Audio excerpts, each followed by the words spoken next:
Thanks to all the audience who follows our broadcast. We have the honor today of having Dr. Michael Lawton. Dr. Lawton is the president and CEO of the Barrow Neurological Institute. He is professor and chair of neurosurgery and chief of neurovascular surgery. Right now at the 2021 IWBNC, Dr. Lawton is going to share his lecture, Brainstem Cavernous Malformation Surgery. Please write your questions in the Q&A panel. We will read them after the end of Dr. Lawton's intervention. Welcome, Dr. Lawton, and thank you. It's all yours. Okay, thank you.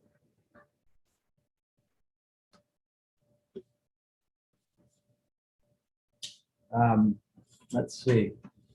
Are you seeing my screen now? No, it's not yet in widescreen mode.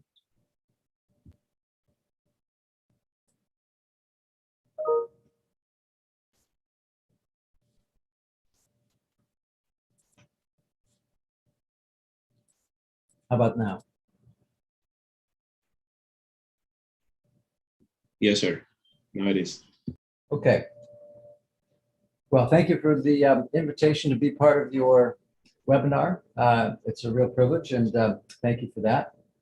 So for the next 40 minutes, I'm going to talk to you about surgery for brainstem cavernous malformations.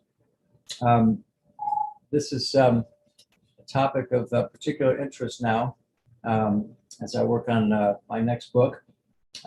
It's basically a summary of an experience here, which you can see over 1,000 cerebral cavernous malformations, nearly 300 of those being in the brainstem. You can see quite a few spinal cord cavernous malformations over the years here. So the book is called 7 Cavernomas. It's in progress.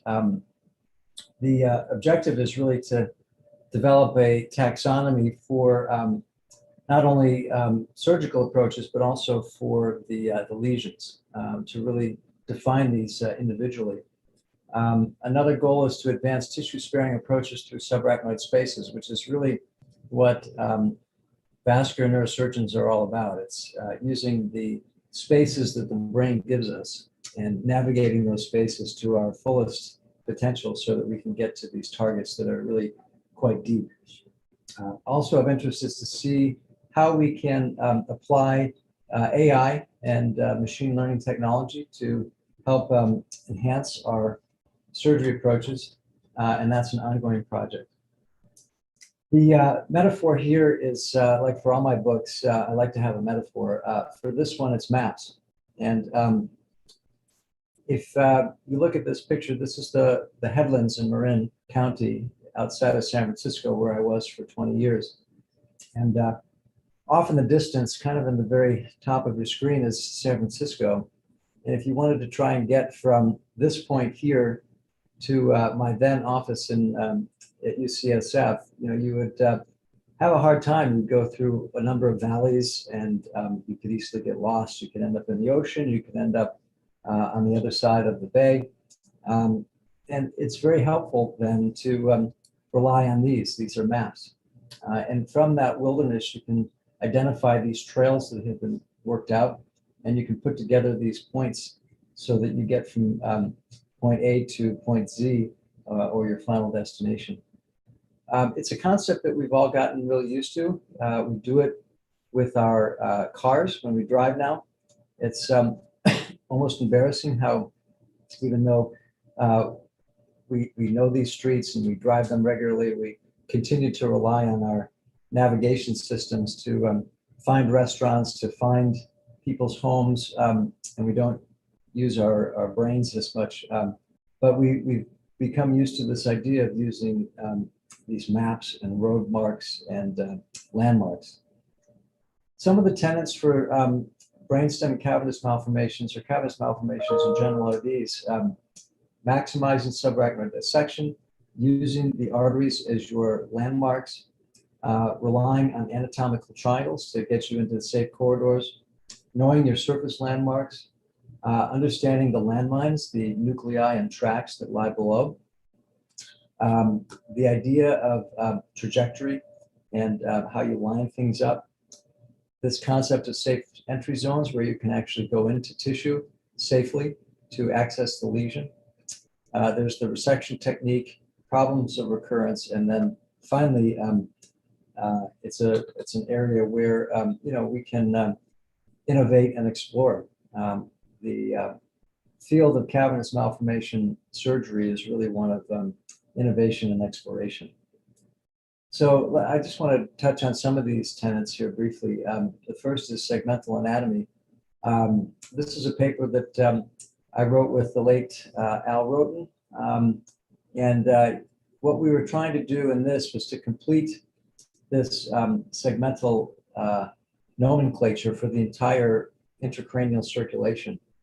He had done a nice job with these cerebral vessels and had named some of the cerebellar ones, but we put together these alphanumerics so that we can essentially have a code for all of the different segmental addresses. And these codes are really helpful because if you think of the arteries as those red lines on the map, the arteries then become your trails, and they help lead you through the subarachnoid spaces to your target.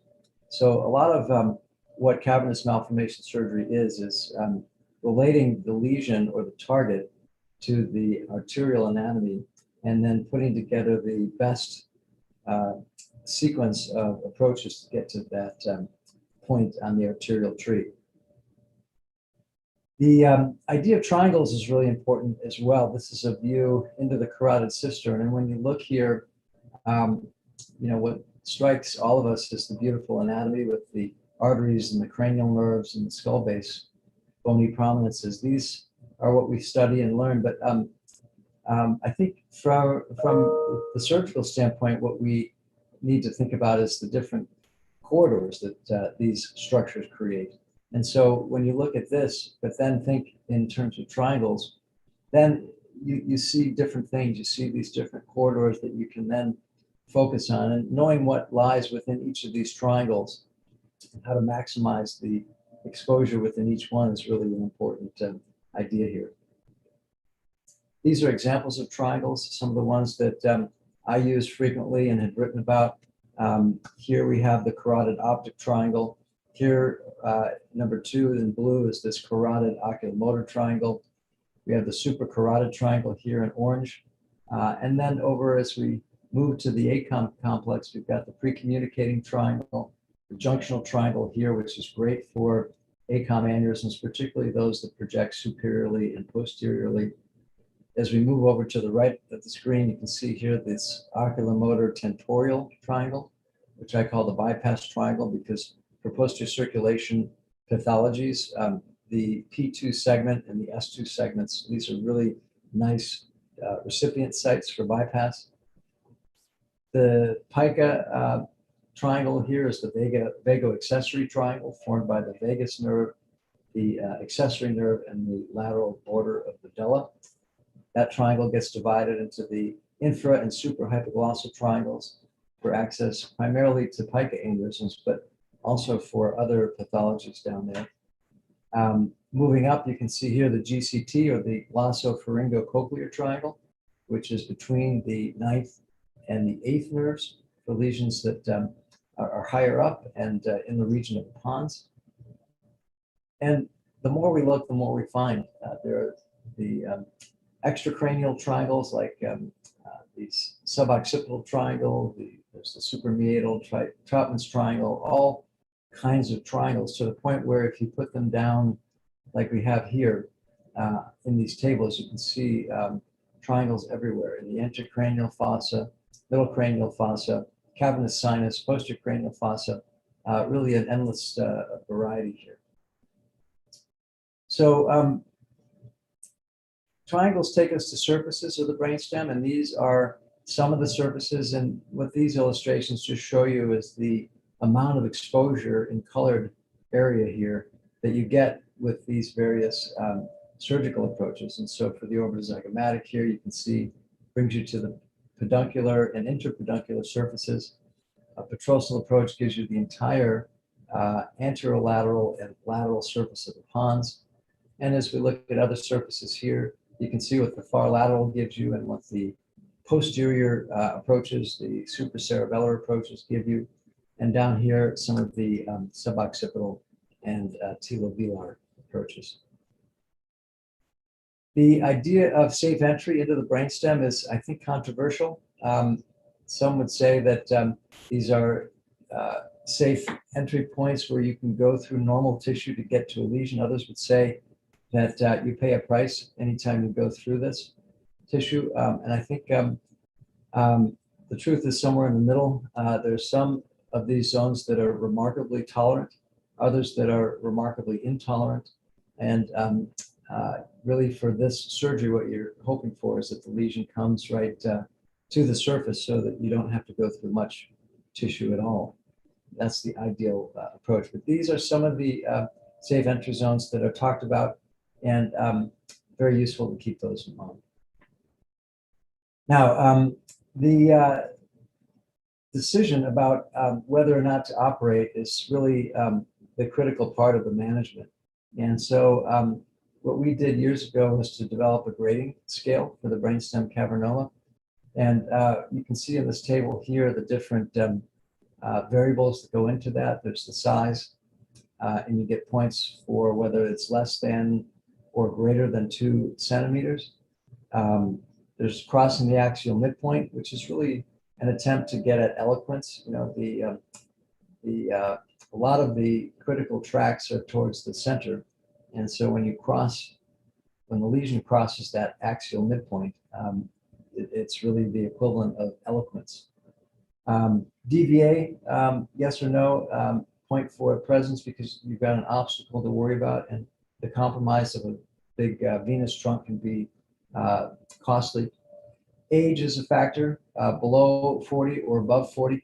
And then finally, hemorrhage. It's divided into 3 different grades, acute, subacute, and chronic, with the acute ones representing those that have some hematoma that you can exploit that will help separate the lesion and create some working space within. Subacute is a little bit tighter. You've got liquefaction, which is still very helpful, but not quite as large as what you get with a hematoma.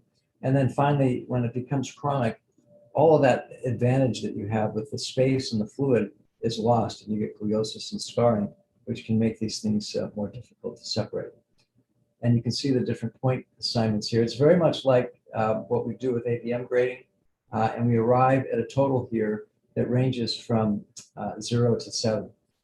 And this is a table from the original paper that we did, just looking at outcomes. And you can see that we had very few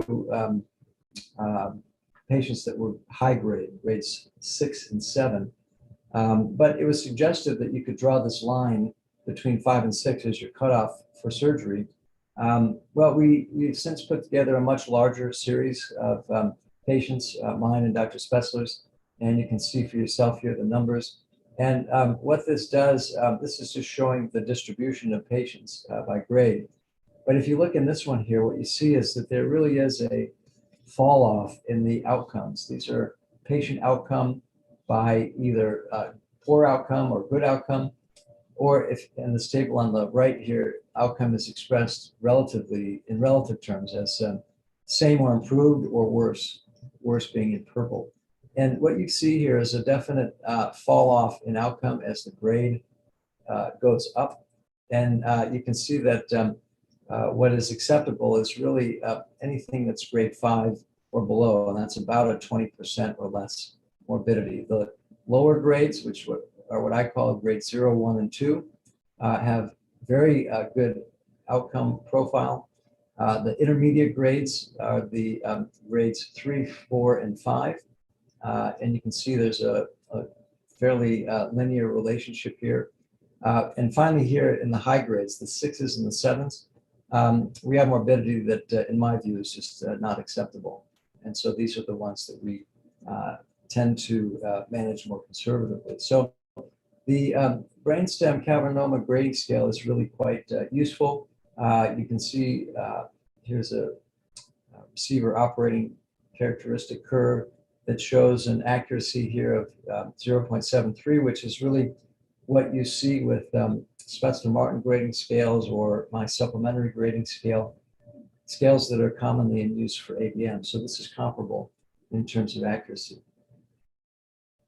Now, the surgical corridors, one way to think about approaches is just in terms of the corridors. And these are a way of thinking about these. There's the gyri and sulci for cerebral lesions, the convexity lesions. And then the brain gives us these other corridors, the sylvian fissure, the interhemispheric fissure, the ventricles, the tentorium, the petrous bone, and the foramen magnum. These are subarachnoid spaces that we can get into and exploit for our surgical reach. And these form the basis for this approach taxonomy. These are the different categories of the cavernomas. I think of them in terms of brainstem, midbrain pons, and medulla, the deep lesions in the basal ganglion thalamus, and then finally the more superficial or convexity lesions, which are the cerebrum and the cerebellum. So those are the namesake for the 7 cavernoma book. I'm going to just show some case examples to just take you through some thought process and teaching here. This is a woman who presented with a right homonymous hemianopsia. She was found on imaging to have a midbrain and thalamic cavernous malformation. If we apply our brainstem cavernous malformation grading, it's a grade 3 with points for age and points for subacute hemorrhage. It was small, it was not crossing the axial midpoint, and did not have a venous malformation. So for this, what we're going to do is a torcular craniotomy and a contralateral supracerebellar transtentorial approach, which you can see the abbreviation. Here are the films. If you look at this closely, let's start over here at the coronal. When you look at this, you would say, my goodness, it's on the lateral border of the thalamus. There's no surface where this comes to, and how am I ever going to get there safely? If you look at the axial, you can come to the same conclusion. You've got thalamic tissue on all sides here. The insula is really quite thick on the lateral border, doesn't really appear to be reachable. But if you look here, all the way to your left, what you see is that the quadrigeminal cistern is nicely imaged here. If we follow that around into the ambient cistern, you can see that the lesion comes right to the under surface of the thalamus, right at the lateral geniculate body. And so this is a cavernous malformation in the geniculate portion of the thalamus that reaches up. And so for this, what I chose is the contralateral supracerebellar transtentorial approach. What you see in this illustration is that the standard midline approaches get you to lesions here, just in the pineal region. But if you're trying to get laterally here into these more lateral thalamic territories, then you need to create a cross-court trajectory. You need to start over on the opposite side.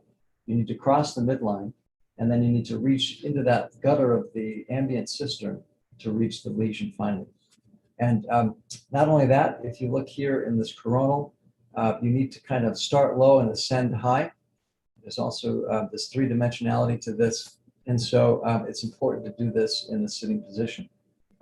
So the sitting supracerebellar approach is really ideal for this. And you can see how with this arrow, we start on the opposite side, we cross the midline, we get into that space of the ambient cistern where the geniculate body forms the roof of the ambient cistern there. And that allows us to climb up into the thalamus and reach the lesion. It requires this transtentorial incision that frees additional lateral mobility. You bring the occipital lobe into view. You can see posterior cerebral artery coming into view. And with that relaxing stitch, it becomes a transtentorial approach, and we can get higher up.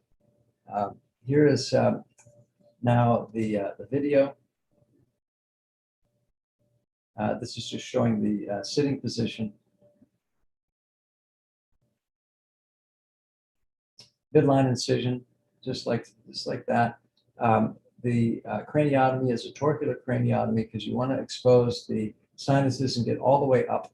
And then here you see that incision in the tentorium. So this now is the view intraoperatively.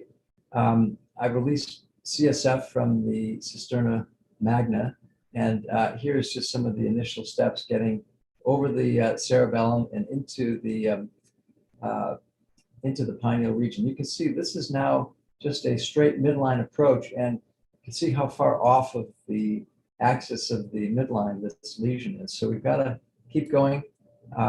We can bring these loops of PCA into our field. You can see the occipital lobe here. This is the edge of the tentorium. And just by following that quadrigeminal cistern forward into the ambient cistern, we can see the bifurcation here of the PCA, and we can work our way further forward. So now this next step is the incision in the tentorium. And by removing that constriction, you can see now we've changed our angle. Here's our cross-court trajectory. That's our contralateral exposure now. And as we do that, we gain access to this view to the lesion. You see how now our trajectory is crossing. We've gotten right to that point where the lesion comes to the surface. And right below this little layer of tissue, right in here, we get to the lesion. So it's a long reach, and you need to exploit your angles. But you can see that once you've arrived at the target, it gives you a nice clear shot. I've got perfect access, nice clean view, and now I can do my dissection and get this thing removed. So again, this is with me in the sitting position as well, patients in the sitting position, and it gives us this great view upwards into the thalamus, and we can take this thing out piece by piece. Here's a nice big chunk coming out. And it's a really nice approach. This is what we look for at the end of a case. Nice, clean gliotic margin. We've got normal thalamic tissue on all sides. We've got no evidence of the mulberry, and we've reached the very deepest portion here on the stealth imaging of the cavity. So you can see how gravity drops the cerebellum. That cut in the tentorium opens our window, and we've extended all the way up. Here's the postoperative MRI showing a clean resection cavity, and the patient did well. Now here's another one. This is midbrain and thalamus. This patient presented with right hemiparesis and a left third nerve palsy. The imaging showed a midbrain and thalamic cavernous malformation, and the grading here was a 4, point for size, 2 points for age, and a point for the bleeding. So it's a bifrontal craniotomy. We're going to do a contralateral, transcallosal, transchoroidal fissure approach, and this is kind of the way we're going to go at that. So we're going to take this green arrow here. So here's the imaging. You can see it fills the third ventricle.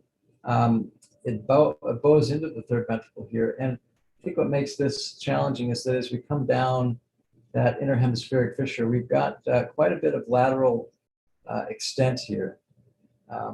It goes all the way into the thalamus on that side. So here we are. So this is the left side of the lesion. So we've got the left side up. That means the nose is over here, and the back of the head is to your left. And now we're doing our interhemispheric approach. This is the callosotomy. This is the foramen of Monroe.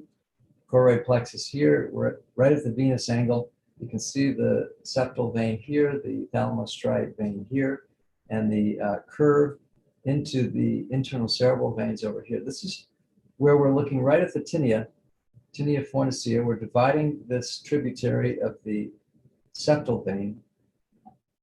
And by taking that one vein, you can see that allows the venous angle to fall downward. The venous angle falls down towards the thalamus, and now we get into the third ventricle. And as we get into the third ventricle, the cavernous malformation comes into view. So here you can see The malformation is right on the wall. I'm using my sharp dissectors to kind of pull this thing away from the thalamus and down into my surgical corridor. And again, you want to use gravity to kind of pull this thing downward and deliver it into your working space. So let me just accelerate here a bit.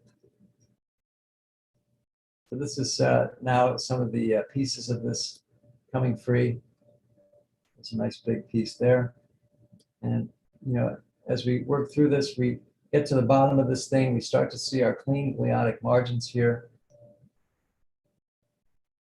And here, this is a beautiful view. We're looking down on the basilar trunk. So this is the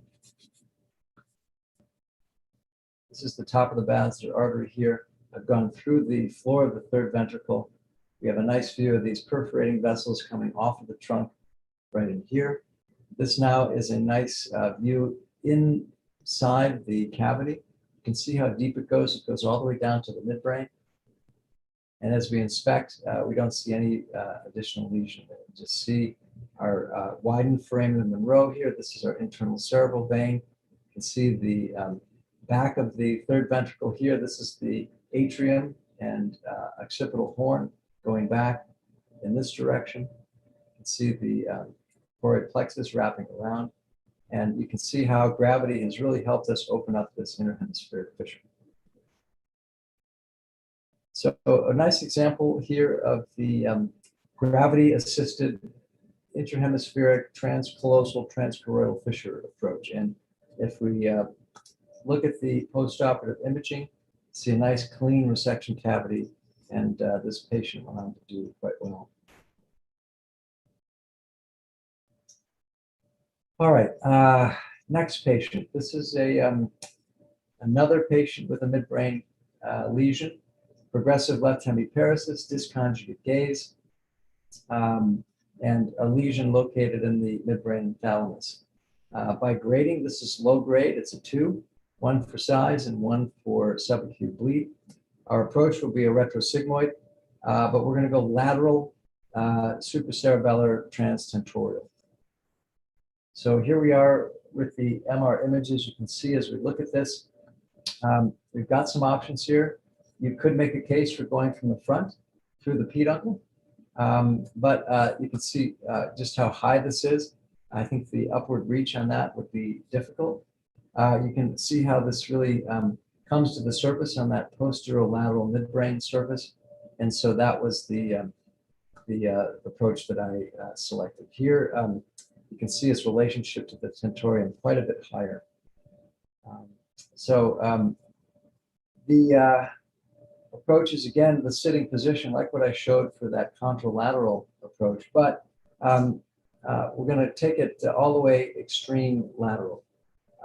We're going to come in from the side here. We're going to find the fourth nerve, and we're going to work our way upwards, supratrochlear.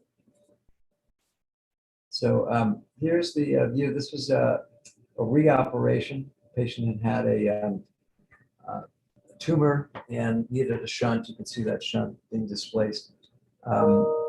This is the approach in the supracerebellar plane. There will always be these little arachnoid granulations in the corners. You've got to free those up, and that gets you deeper down into the ambient cistern here, which we're coming on. You can see the tentorial incisura up here. You can see nice dissection into that plane.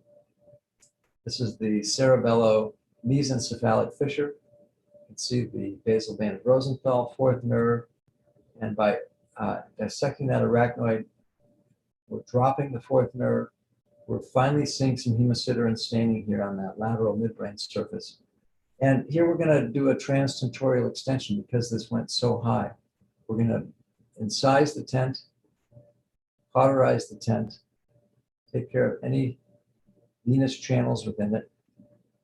And as we cut all the way through, we're mindful of the fourth nerve, but we break that barrier. And now you'll see that the tentorium kind of folds out of view. and we can extend our reach upwards.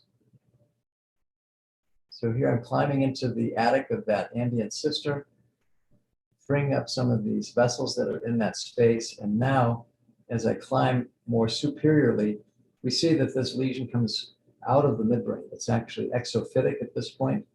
You can see a nice bleb that's worked its way through, and now we have our entry point. No longer any need to go through normal tissue. We can go through the lesion itself.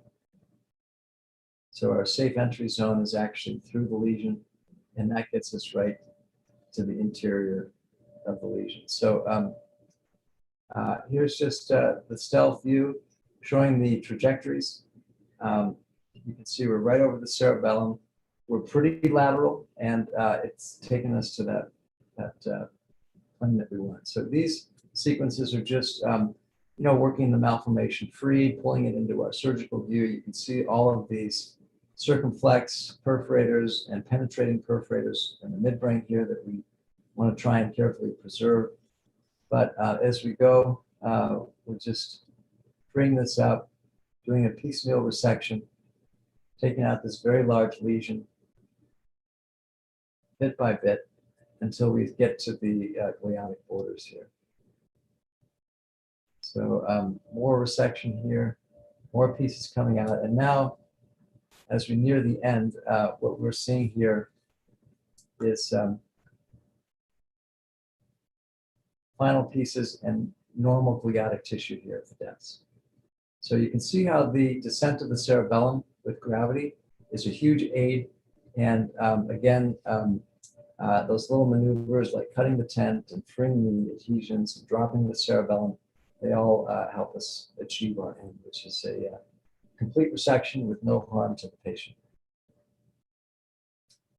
This is another midbrain lesion to show you the orbital zygomatic approach. This is, I think, more familiar to everybody because we use this as our approach to basilar aneurysms. I like the orbital zygomatic because it gives you a wider view and great light. Here's the lesion here. You can see it not only comes to the surface of the peduncle, but swells the peduncle. And so just like we do for a basilar, we do an orbital zygomatic. We do a nice wide splitting of the sylvian fissure here, separating the frontal and temporal lobes. We come down the optic pathway here. This is going around the nerve and chiasm, releasing CSF from the lamina if need be. This is now the third nerve. And so the triangle here that we're going to work is actually lateral to the third nerve. This is the carotid oculomotor triangle that I'm in now. You can see the posterior clinoid here. But as we deepen this dissection, we're going to transition lateral to the third nerve. So this is all arachnoid within that cistern. We're now lateral to the third nerve. The SCA comes into view underneath. The PCA is up above, and you can see how this malformation kind of pushes forward out of the peduncle into that triangle between the SCA and the PCA, lateral to the third nerve. So the triangle here is the oculomotor tentorial triangle between the arteries. So you can see the lesion coming into view. I'm going to just accelerate this to show you portions at the end. You can see how important it is to use traction on these lesions during the dissection. It helps you to see exactly where points of adhesion remain. But in the end, you want to slowly work this free. You want to identify these points of adhesion, break those up. And finally, in the end, this thing works itself free. And there it is, comes out in one large piece there at the end. Took a lot of work to get there, but by preserving as much of that capsule as possible, you ensure that you get all of the lesion. And here, this is just an overview at the end, showing you a nice view of the basilar apex. We're now in a different triangle. This is the carotid oculomotor triangle. Basilar bifurcation is up here. Perforators are up there, and you can see that nice trans-sylvian corridor that gets the job done.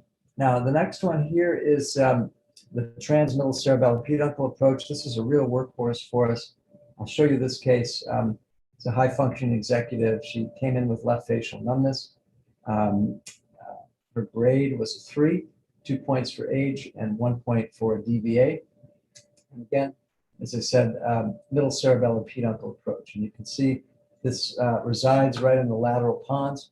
And MCP is really one of those safe entry zones that I believe in.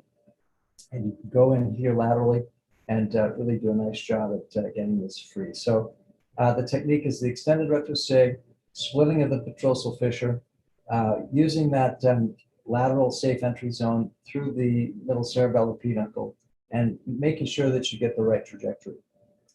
Here is the extended retrosigmoid. What I mean when I say the extended is not just your typical crani burr hole at the asterion and turning a crani that may be nowhere near the sigmoid, but actually skeletonizing the sinus, getting right along its edge, taking that dural flap all the way forward, and maximizing what you can in that cerebellopontine angle. And why that's important is because if we just come in from the back here through a traditional MVD approach, you end up kind of skirting the lesion. What you have to do is you need to change or rotate that trajectory downward, which means sort of pivoting at this point.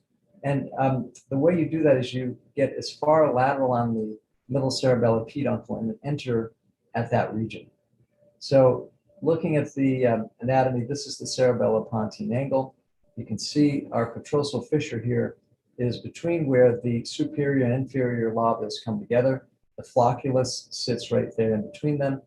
And you can see here in a cadaveric specimen, that peduncle occupies this little triangular space here, lateral to the pons. And what you want to do is you want to split that fissure and get as far lateral here so that your entry point is back in this region here.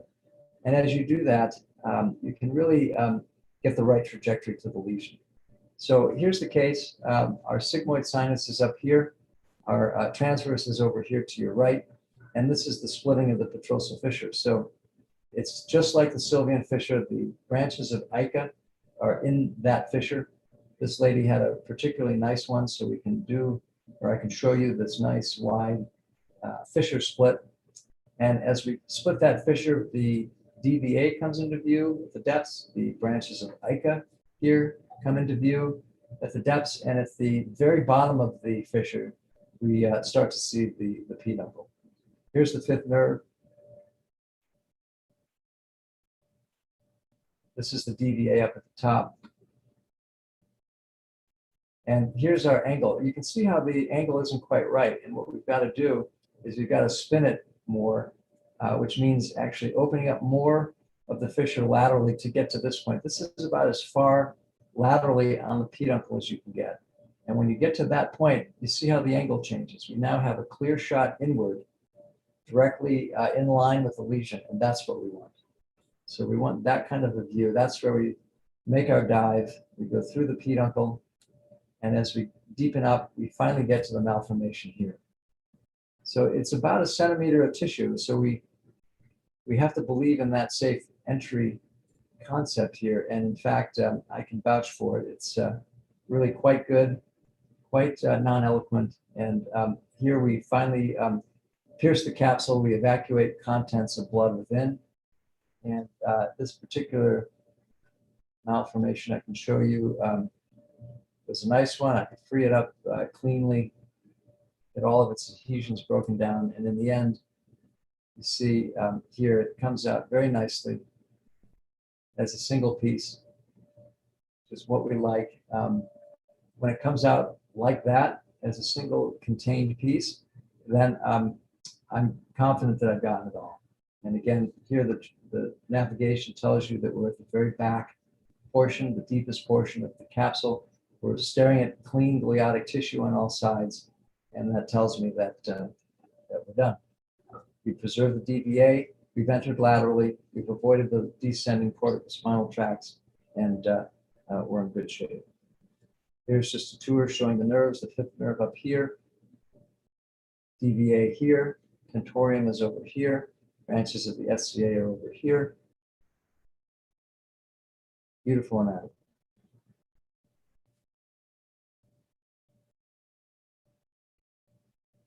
And here's our postoperative view. You can see how that entry point is really far laterally, used it to get right to the lesion, and a nice clean cavity here seen on the T2 imaging.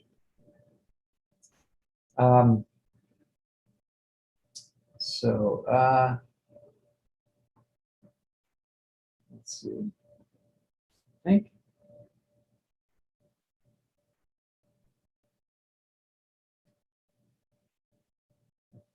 I will, well, yeah, I'll show you this one. This is an inferior peduncular cab mal. This will be our last case because we're getting low on time.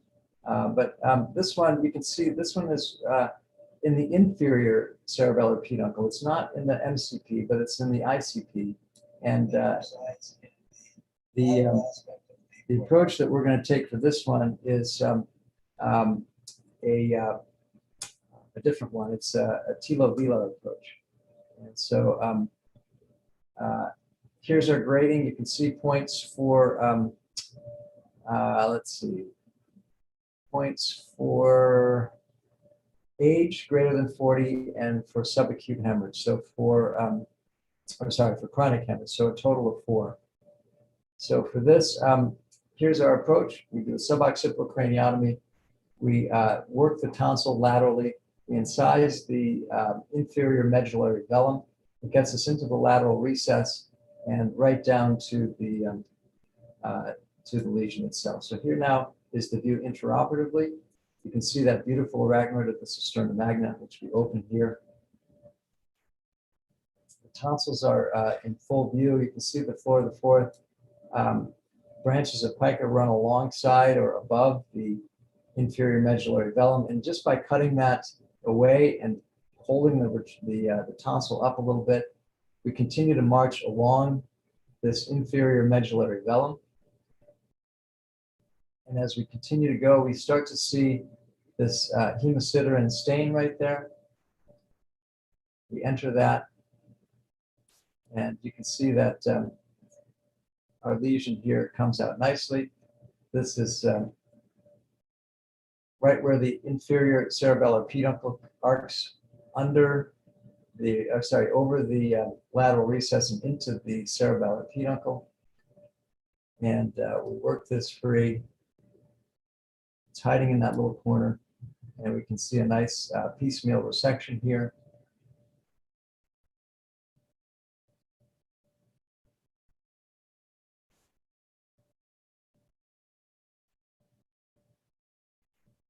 And so slowly we get to the bottom of this thing, and we get the job done. So let me wrap this up.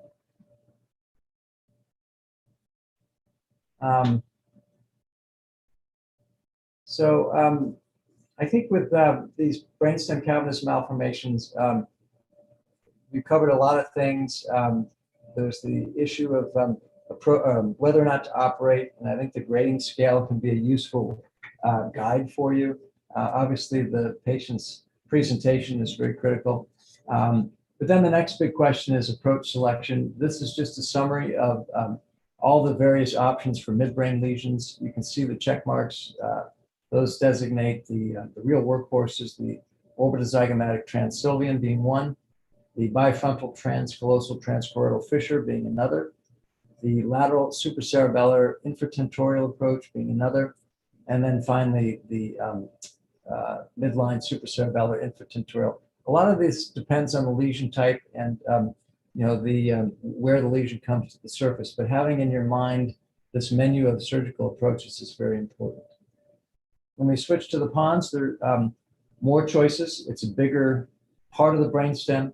We have the transcerebellar pontine angle cistern approach. We have the transmiddle cerebellar peduncle approach. We have the suboccipital transventricular approach when the lesions come to the surface of the fourth ventricle, the floor of the fourth ventricle. And we have the far lateral, the transpontomedullary sulcus approach, great for the lesion that's located right above the olivary nucleus. So these are our 4 workhorses for the pons.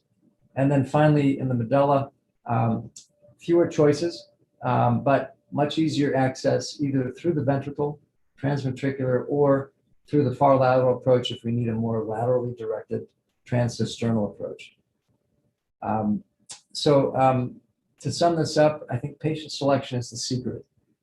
Candidates must have hemorrhage and deficits. Lesion must be on the surface, on the pia or at the ependymal surface in the ventricle. Your approach selection is critical, and you need to make those decisions carefully. Enter safely if it's not right there on the surface, using those safe entry zones. An intracapsular resection, I think, is far superior than piecemeal resection. So you want to try and go for that capsular preservation and an en bloc resection if possible. And lastly is this idea of the fine line. There really is this fine line going for a complete resection where you get all of the lesion and have no recurrence, but harming the patient, going too far in essence, versus not going far enough where you leave behind a small remnant and it recurs and bleeds again and has the problem of requiring more surgery. So there really is that fine line. You want to try and go for a cure, but you always have to balance the drive for a cure with the need to do no harm and not to push things so far that you end up giving patients new deficits. So it's 9:46. That's 46 minutes or so of lecture. So I'm going to stop my screen share here and turn this back over to our moderator. Okay, thank you, Dr. Lawton, for this wonderful lecture. We have a few questions from the public. The first question is, how much laboratory training time would you recommend for neurosurgery residents to spend before starting vascular microneurosurgery? Yeah, so I think the answer to that is the more the better. I think time in the lab is incredibly valuable. I can tell you that in America, we have 1.5 years for research that comes in the 5th and 6th years of our residency training. I really was committed to using that time to spend in the lab. I did some scientific work that was very surgically driven. It was a rat arteriovenous fistula model for studying dural arteriovenous fistulas. And almost every day I was doing bypass surgery, connecting the carotid artery with the internal jugular vein. And so I was developing my microsurgical skills. I was doing cadaver dissections. I think the more time that you spend learning the anatomy, developing your technical skills, developing a comfort with the instruments and the drills and all the things that are part of our surgical armamentarium, the better you are.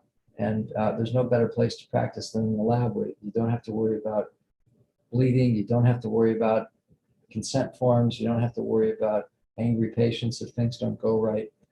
So it's really an amazing experience, and I would say that the more time you spend there, the better surgeon you'll be. Okay, thank you. Another question: in thalamo-mesencephalic or posterior thalamic cavernomas, what critical aspects do you recommend for choosing the surgical approach? When do you consider contralateral, supracerebellar, or infratentorial? Yeah, I think I'm trying to make this very easy for people in the book, as these papers are going to start coming out very soon, and you'll see. I think the first step is to just identify which lesion it is. And if you've got a lesion like that one I showed you that's a geniculate body lesion in the thalamus, that identification of exactly where it is almost tells you the approach, and that specifies the contralateral supracerebellar transtentorial approach. Whereas if it's in the midline, if it's a quadrigeminal lesion instead of a geniculate lesion, then you know you're going to use a different approach. It's just going to be a supracerebellar midline approach. So I think understanding the taxonomy as I get it to you will be helpful.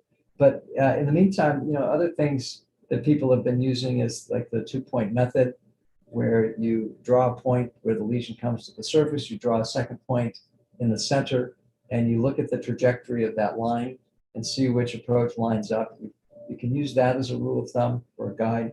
But in the end, there aren't a lot of little tricks that help you make these decisions. And so it takes a lot of judgment and study to see, what the specifics of the lesion are and what the specifics of the approach that you're considering are and how they all match up. Okay, thank you. We're looking forward to reading your new book. So another question, what's the advantage of using contralateral approach for thalamic lesions? Yeah, I think the advantages was in that diagram where you could see that if you were to stay on the ipsilateral side and go straight in, you don't get the lateral reach. What you're trying to get for that particular case was to get further out to the side and get all the way around that lateral part of the lesion. And sometimes if instead of thinking so linearly, if you think circularly, if you want to get to one side, you have to move yourself or rotate yourself to the opposite side. And it's that kind of thinking. You got to go contralateral to get more lateral where you're trying to see the lesion on the hardest or deepest corner. And that's the whole justification for it. That makes sense. Okay, how much time do you use for surgical treatment after an episode of bleeding in a patient that you would take to surgery for a brain cavernous malformation? Is time a fixed variable? Yeah, so I think it's a good idea not to operate in the hyperacute phase. Like if a patient comes in with a bleed today, you wouldn't want to do surgery tomorrow because the brain stem will be swollen, the clot will be firm, and it might even be difficult to see the cavernous malformation within the clot. But if you wait a week, wait 2 weeks, sometime within that 0 to 3 week acute window, I think any time in there is perfect timing because then, you've got a liquefied hematoma. The cavity that hematoma creates for you is at its maximum size, and you can easily drain the blood. When you get in there, you can find the lesion, and it really facilitates things. You do still get benefit up to 8 weeks.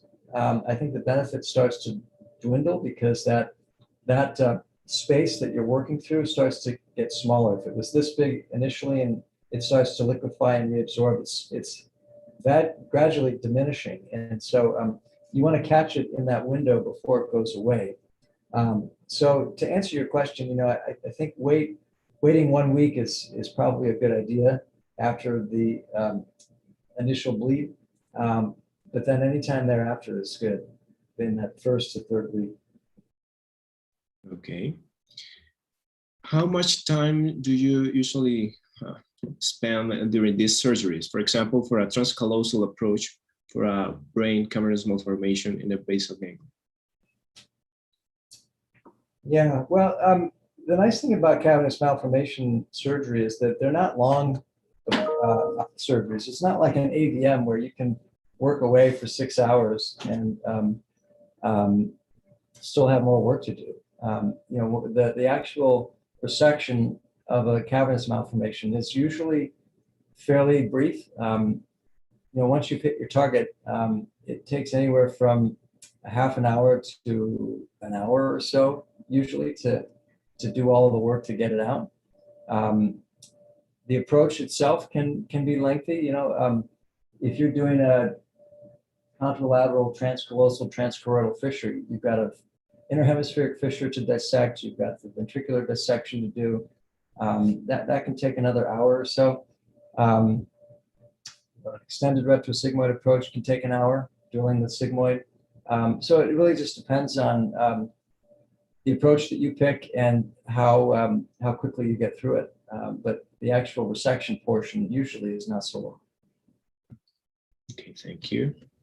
Is vasospasm a concern during subarachnoid dissection? If so, how do you manage it?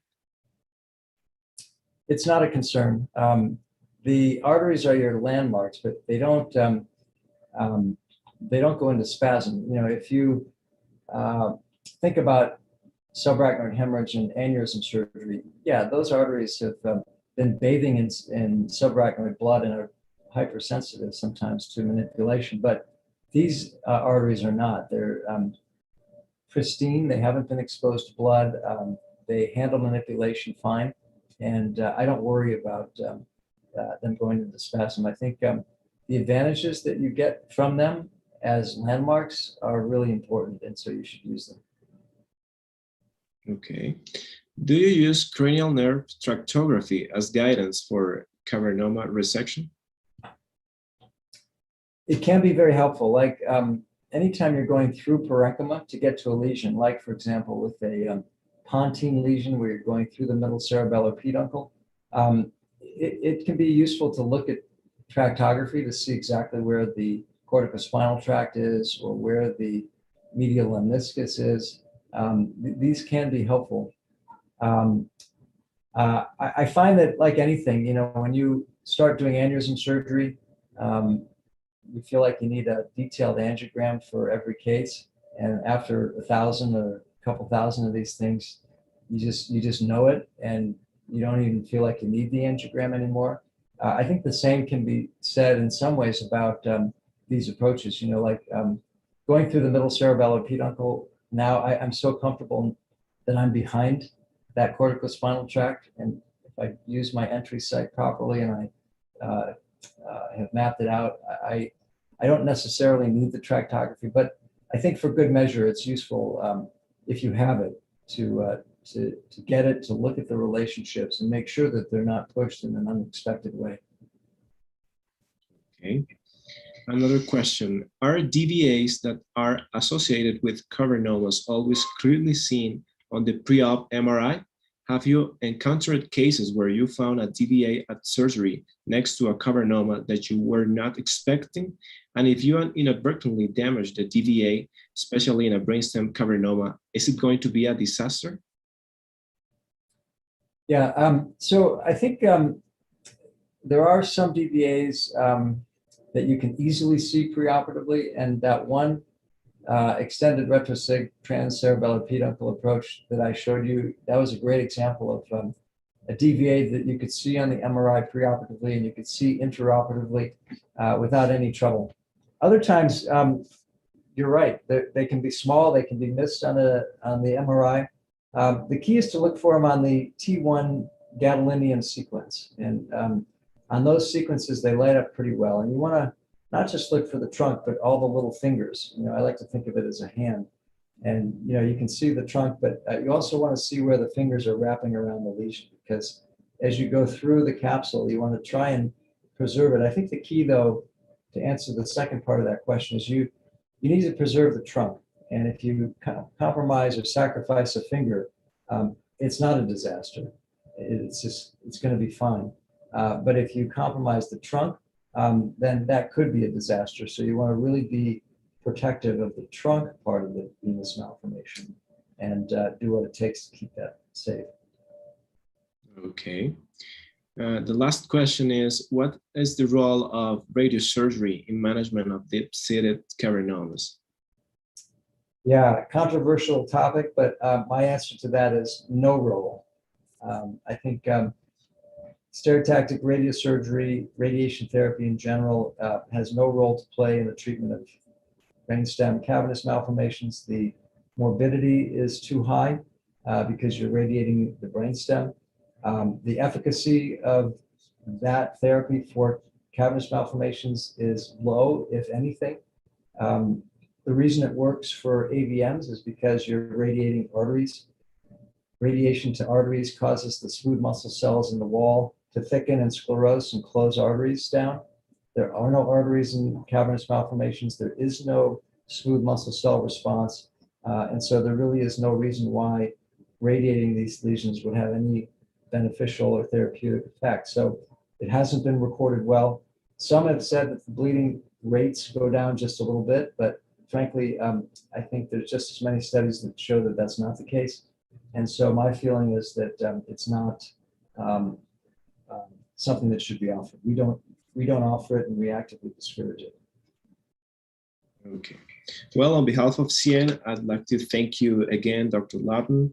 This has been a wonderful lecture. We are really grateful and honored for your participation in the 2021 IWBNC. Thank you for having me, and good luck with the rest of your conference. Thank you very much. Now, for all the audience, keep in mind this lecture will be available on our website starting next week. In a few minutes, we will have Dr. Michael Levy doing his lecture, Pediatric Cerebrovascular Disease. To get the link for this upcoming conference, please follow the link pinned on the chat screen or check the program schedule on our website, cnhus.com. Thank you.